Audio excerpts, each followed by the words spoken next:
السلام علیکم شیخ، میرا یہ سوال ہے جو کالج وعلیکم اسٹوڈینٹ السلام ہوتے ہیں ورحمۃ اللہ وبرکاتہ جی۔ تو وہ ناول اور افسانے میں کا مطالعہ کرنے میں بہت دلچسپی رکھتے ہیں، تو اس کا مطالعہ کرنا کیسا ہے شریعت کی روشنی میں؟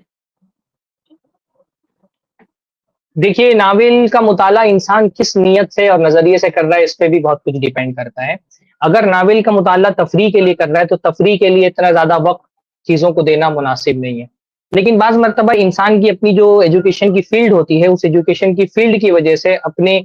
تعلیم کو بہتر بنانے کے لیے اور اپنی کوئی ایک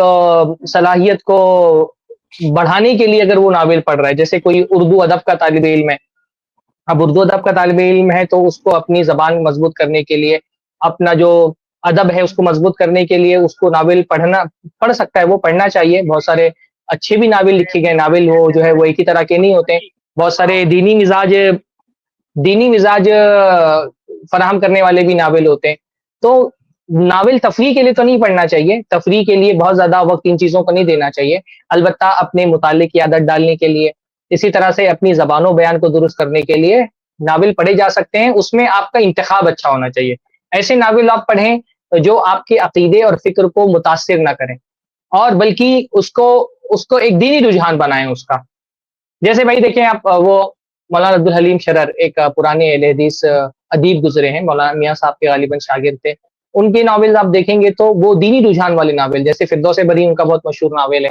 اور اس کا بنیادی جو خیال ہے وہ دینی رجحان والا ہے۔ تو اگر آپ ناولز پڑھ بھی رہے ہیں تو کوشش یہ ہونی چاہیے کہ ایسے ناولز پڑھیں جن سے آپ کا دینی رجحان بنے، اور اس کا بنیادی مقصد اچھا ہونا چاہیے، اپنی زبان کو درست کرنا، اپنے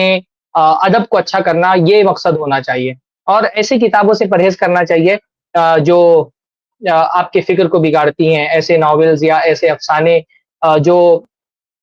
فحاشی پھیلاتے ہیں، جیسے منٹو کے افسانے ہیں، ہاں اسی طرح سے عصمت چغتائی کے افسانے ہیں اردو میں، یا ایسے ناولز اور افسانے جن کے جو آپ کے گمراہ کرتے ہیں، جن میں گمراہ فکر پروسی جاتی ہے، ان سے پرہیز کرنا چاہیے۔ ناولز الگ الگ ٹائپ کے ہوتے ہیں، اچھے صالح مزاج لوگوں کی کتابیں، کہانیاں پڑھنی چاہیے، اس سے ایک اچھا رجحان بنتا ہے۔ بہت سارے تاریخی ناول جو ہوتے ہیں، تاریخی ناول تاریخ سوچ کر کے تو نہیں پڑھنا چاہیے، لیکن ان کے زبان و بیان عام طور پہ بہت اچھا ہوتا ہے، اور اس سے جو فکر پروان چڑھتی ہے وہ اچھی فکر ہوتی ہے،